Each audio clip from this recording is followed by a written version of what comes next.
Saudara, saya kembali hadir di Jalan Gondang Dia Kecil, Menteng, Jakarta Pusat untuk melanjutkan investigasi terkait dengan misteri kematian diplomat muda Arya Daru. Apakah betul Arya Daru meninggal tanpa adanya unsur pidana, termasuk juga tanpa keterlibatan pihak lain? Saya sudah hadirkan polisi dari Polda Metro Jaya yang akan membuka secara terang benderang dan transparan terkait dengan kasus ini. Ada AKBP Ronald Simanjuntak, Kasubdit Pemnas Polda Metro Jaya, didampingi dengan Kompol Tirto, dan juga ada Panit Subdit Resmo Polda Metro Jaya, ada AKP Fahrul, dan juga silakan ada juga penjaga kosan Pak Siswanto. Bapak-bapak, terima kasih sebelumnya sudah berkenan untuk kemudian hadir di depan dari kos almarhum Arya Daru. Saya ingin tanyakan dulu, apakah sampai dengan saat ini Pak, polisi masih meyakini bahwa tidak ada keterlibatan pihak lain dalam peristiwa tewasnya Arya Daru? Karena di sisi lain, ayah dari Arya Daru, Pak Subaryono, seakan belum bisa menerima secara logika terkait dengan apa yang kemudian menimpa anak. Aku yakin. Masih meyakini Bahwa kematian almarhum Arya Daru masih misterius dan ada keterlibatan pihak lain. Kami paham apa yang dirasakan oleh pihak keluarga. Kami juga sangat menghormati yang menjadi pemikiran dari pihak keluarga, khususnya bapaknya dari korban. Yang pasti kami jelaskan di sini bahwa hingga saat ini penyelidik sudah maksimal melakukan segala suatu proses penyelidikan, mulai dari olah TKP, mengumpulkan alat bukti, mengambil keterangan saksi, kemudian ahli, sehingga setelah itu habis itu mensinkroniskan seluruh keterangan, dan masih sampai saat ini Polda Metro Jaya masih berkesimpulan bahwa belum ditemukan ada keterlibatan orang lain di situ, dan belum ada tindak pidana di sana. Jadi pernyataan konvers polisi itu bagi kami selaku penasihat hukum dan keluarga itu merasa sangat prematur. sangat prematur. Sangat prematur karena penyelidikan belum tuntas dan belum lengkap. Oke, ada bahasa belum ditemukan ada keterlibatan pihak lain dan belum ditemukan unsur pidana. Artinya kasus ini masih terbuka jika ada temuan baru. Apabila ada klausul baru atau alat bukti baru yang bisa atau yang berkaitan dengan peristiwa ini, akan kita uji, akan kita uji alat bukti tersebut. Kita persesuaikan dengan keterangan-keterangan yang sudah kita dapatkan dengan alat bukti yang baru tersebut. Kalau memang nanti itu bisa dibuka ke penyidikan, akan kami buka penyidikan. Bahwa tentu publik dan kita semua harus mengapresiasi dan juga menghargai proses penyelidikan yang kemudian sudah dilakukan oleh polisi. Tapi saya akan coba uji hari ini, boleh Pak? Boleh, saya temani Mati. Ada satu teori yang kemudian menyatakan bahwa ini kan ada dua pintu Pak. Ada kemungkinan jika ada keterlibatan pihak lain, bisa saja orang tersebut masuk melalui pintu kiri yang tidak pernah diekspos oleh polisi. Dan ini di atas juga ada CCTV yang pada saat itu merekam kepulangan dari Arya Daru pada pukul 23.23 di kosnya pada 8 Juli 2025. Saya akan tunjukkan saudara, ini untuk pertama kalinya secara eksklusif polisi berani mengajak media untuk kemudian masuk ke dalam kos dari Arya Daru. Dan memang kalau dilihat ini ada mungkin beberapa ruang ya. Oke, yang ini kamar 103, kamar 102 dan satu lagi? 101. Punya pemilik. Yang ini punya pemilik. Oke, artinya ada 3 ruangan ya Pak Sis ya? 3 ruangan dan tidak bisa masuk ke gedung utama melalui area ini? Tidak ada akses. Itu bisa dipastikan? Dipastikan, selain dari depan. Baik dari kamar ini juga tidak ada pintu di belakang. Baik, kita coba ke sebelah ya. Saya akan coba menuju saudara ke pintu yang kemudian betul-betul menjadi perhatian publik. Boleh dibuka? Oke, dan dibukanya harus dengan akses ya Pak ya? Oke. Baik. Kita akan coba masuk bersama dengan pihak kepolisian dan juga Pak Siswanto. Dan ini ada kamera juga di situ ya Pak ya? Di belakang pintu. Ini 2 ruangan yang masih digunakan untuk Toko vape. toko vape ya? Berarti ini bukan kamar? Bukan. Oke, bukan kamar. Dan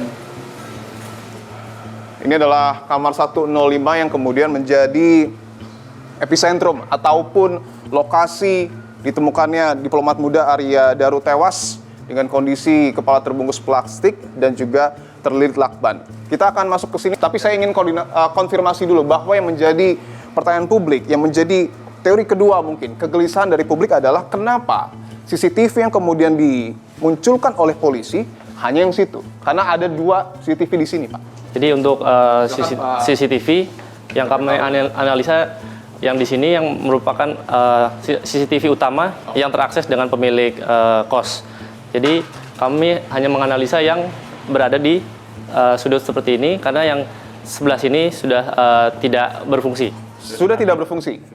Tapi sudah diambil mungkin memorinya oleh polisi? Ya, sudah. Kami sudah mengambil semua memori yang ada di sini sih. Ada satu kabel hitam, apakah itu CCTV juga, Pak? Menurut keterangan dari penjaga kos itu bekas lampu yang sudah lama tidak digunakan. Betul itu bekas lampu, Pak Bekas Siswanto? lampu, Oke. Artinya bukan bekas CCTV? Bukan. Saya datang udah seperti itu. Karena yang kemudian dipertanyakan lagi oleh keluarga ataupun penasihat hukum dari Arya Daru adalah siapa yang kemudian menginstruksikan untuk menggeser CCTV tersebut pada pagi harinya, apakah betul sang istri atau pemilik kos? Kami luruskan di sini bahwa CCTV itu berubah sudut angle-nya pada saat istri meminta untuk penjaga kos, Pak Sis, mendobrak pintu. Oke. Jadi permintaannya mendobrak pintu. Tolong Pak, tolong didobrak, tolong cek suami saya. Seperti itu ya Pak Sis ya. Nah, pada saat itu Pak Sis melaporlah kepada pemilik kos, kemudian pemilik kos mengizinkan, dan inisiatif dari pemilik kos merubah sudut dari angle CCTV tersebut agar bisa membuktikan menyaksikan dan merekam setiap pergerakan atau apapun yang dilakukan oleh Pak Sis apabila nanti ada komplain dan sesuatu ke depan. Secara total ada berapa CCTV? Untuk CCTV yang kami analisa sejauh ini ada 20, itu tidak hanya yang ada di kos, tapi juga di tempat kerja dan juga di Mall Grand Indonesia. Untuk yang di kos ini? Kalau di sini kami mengambil kurang lebih sekitar 5 titik. Ya. 5 titik. 5 titik utama, siap. Dan ada juga sebelah sana yang tidak dimunculkan kepada publik. Mengapa demikian? Yang untuk kamera tersebut, kami sudah coba periksa ke lab cyber, namun dari rekaman sisi tersebut tidak ada. Dalam artian memorinya tidak ada rekaman sama sekali. Tidak ada rekaman sama sekali, dan itu bisa dipastikan? Bisa dipastikan. Oke, baik. Saya akan tunjukkan dulu sebelum kita masuk. Dan kondisinya ini setelah ini ya, Pak Sis? Ya. Setelah pada saat 8 Juli pagi ya, Betul. Pak Siswanto mencoba untuk kemudian menyongkel sesuai dengan permintaan dari istri almarhum. Kita boleh masuk ya, Pak Sis, Pak Ronald, dengan Mas Fahrul. Ini untuk pertama kalinya kita diizinkan masuk oleh polisi berdasarkan izin dari penyidik Polda Metro Jaya ya. Oke, baik, silakan bisa dibuka aksesnya. Oke. Saudara, ini adalah kamar dari diplomat muda Arya Daru yang pada saat itu ditemukan tewas meninggal dunia. Persis di kasur yang berada di depan saya. Ini adalah momen pertama kali dan mungkin secara eksklusif polisi menunjukkan kepada kita semua saudara bahwa memang kamarnya ini Tidak ada rusak. tidak ada yang rusak sama sekali. Tidak ada rusak. Ini ditutupi wallpaper ya Pak ya? Wallpaper sudah lama. Terus saya akan periksa semuanya. Ini oke, memang bangunan-bangunan keras ya Pak ya? Iya. Tidak ada sama sekali mungkin bekas yang diperbaiki atau mungkin bolong dan lain sebagainya di atapnya juga ya? Tidak ada yang rusak sama sekali. Tidak ada yang rusak sama sekali. Tidak ada. Ini wallpaper ya? Iya. Bukan. Oke. Baik. Jadi sebelah tempat tidurnya ini ada bagian ruang khusus mungkinnya untuk kemudian menaruh baju dan lain sebagainya. Ini lemari pakaian. Lemari pakaian dari almarhum ya? Iya. Barang-barangnya sudah dibawa oleh keluarga. Sudah dibawa oleh keluarga. Dan ini kamar mandinya. Saya boleh buka ya? Ya. Ini kamar mandi yang biasanya tidak dimatikan oleh Arya Daru ketika berada di kos, tapi pada saat itu dimatikan. Saya akan coba tunjuk. Saya pastikan ya. Ini tidak ada yang rusak sama sekali. Atap-atapnya dalam kondisi normal ya. Ini juga tembok-temboknya dalam kondisi yang tentu akan sangat sulit ya kalau memang ada bongkaran ataupun mungkin lubang di bagian ini. Oke. Baik. Jadi akses untuk masuk kamar ini cuma pintu dan jendela. Oke. Aksesnya hanya Pintu.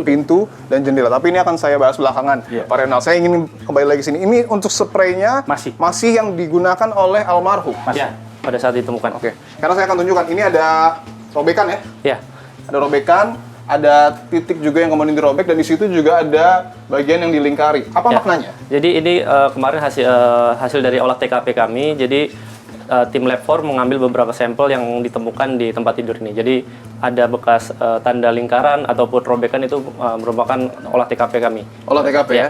Dan ini pasis selimut yang saat itu diangkat oleh Pak Siswanto. Di selimutnya. Jadi pada saat pertama kali ditemukan, pada saat itu keadaannya almarhum masih tertutup oleh selimut. Oke. Keadaan kaki dan tangan juga tidak ada terikat ataupun terlilit benda lain. Jadi dalam kondisi bebas seperti itu. Oke. Tapi memang kondisinya itu terbungkus plastik terlebih Iya. dahulu. Udah terbungkus plastik, kemudian terlilit oleh lakban warna kuning tersebut. Apakah ada hal-hal yang mencurigakan? Karena kalau secara visual ada beberapa bagian tubuh yang mungkin memar, bahkan kalau tidak salah saya melihat juga hidungnya, mohon maaf, agak sedikit bengkok ya. Ada beberapa luka di bagian lengan. Oh, di bagian Ya, lengan. di bagian lengan, dan juga hasil pemeriksaan juga menunjukkan ada beberapa luka juga di sekitaran leher dan juga wajah. Kalau hidung almarhum itu dalam kondisi yang normal. Hidung dalam kondisi normal, dalam artian hidung tidak patah ataupun luka. Oke. Ketika almarhum pulang pukul 23.23, kemudian juga 1 menit berselang, pukul 23.24, almarhum keluar dengan membawa tas ataupun membawa kantung sampah mungkin ya, yang memang cukup besar, dan kemudian dibuang keluar, kembali lagi, dan berdasarkan keterangan Pak Siswanto, itu hal yang tidak pernah dilakukan oleh almarhum. Ada isinya, Reno? Kurang lebih 12 Bisa item. ditunjukkan kamera, mungkin bisa diambil. Ya. Ada 12 item, Pak? Ya, Oke. 12 item ditambah dengan Ya, ada struk. ya?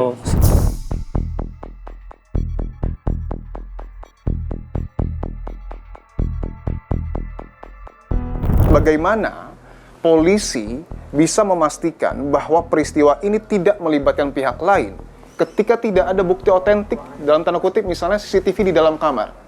Metode yang digunakan oleh penyidik Direktorat Kriminal Umum Polda Metro Jaya, ya selain alat bukti konvensional, ya CCTV dan lain-lain, itu juga kita padukan dengan pembuktian scientific crime investigation. Ya, mulai dari pengambilan sidik jari, kemudian menyusuri tempat ini untuk mengambil segala suatu hal yang mencurigakan untuk menemukan adakah orang yang masuk selain dari korban ADP. Termasuk seluruh yang dari penjaga kos, tetangga-tetangga kosnya diambil semua DNA-nya, dan begitu diketahui hasilnya cuma 1 DNA saja yang ada di dalam ruangan kos kamar ini, yaitu milik saudara ADP. Oke. Jadi dari dasar itulah, selain didukung dengan CCTV, tidak ada orang lain yang masuk ke dalam kamar ini selain korban, yaitu ADP. Saya ingin menyinggung apa yang kemudian sebelumnya sudah dikatakan oleh Pak Ronald dan membuktikan, Pak, bahwa hanya terdapat 2 akses ketika seseorang ingin masuk ke kamar dari area daru. Dan ini harus dibuktikan tentu untuk kemudian memberikan pemahaman yang utuh kepada publik bahwa selain pintu ada jendela yang kemudian mungkin saja jika memang betul ada keterlibatan pihak lain ini diakses. Sudahkah diselidiki juga oleh polisi? Sudah kami periksa untuk sidik jarinya, dan juga kita memperagakan kemungkinan apakah orang bisa melewati jendela ini, Oke. dan apakah termonitor juga di CCTV. Oke. Saya izin untuk coba mempraktekannya karena di sini juga ada bekas dari polisi ya. Iya. Pada saat melakukan peragaan, saya akan coba buktikan saudara apakah betul ada kemungkinan orang jika memang ada keterlibatan pihak lain keluar dari jendela. Saya akan coba saudara. Apakah sulit atau tidak? Ya. Memang nampak cukup sulit ya. Kalau memang keluar ini bisa dibilang mudah ya. Dalam arti bisa saja seseorang keluar, dan saya akan coba buktikan apakah bisa terkunci dari luar. Dan memang bisa ya. Kemungkinan untuk bisa keluar dari jendela memang ada. Memang ada namun ya? Memang ada dan terkunci ya? memang terkunci. Namun kita perlu perhatikan bahwa CCTV tidak merekam adanya gerakan ataupun siluet orang keluar ataupun masuk pada saat itu. Ditambah lagi, apabila memang ada orang keluar, di sini bila diperhatikan ada lampu yang menggunakan sensor gerak.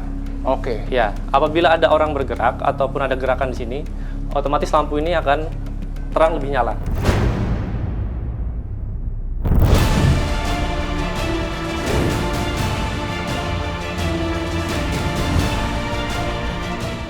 Saya izin boleh ke dalam untuk kemudian memastikan kepada publik bahwa apakah betul kecurigaan yang kemudian menyeruak ke permukaan ini adalah ruang tunggu ya, ruang tunggu, ruang tamunya. ruang tamu dari kosan ini. Ada berapa kamar Pak Siswanto secara total? Di sini ada 8. Ada 8. Ya, area sini ada 8.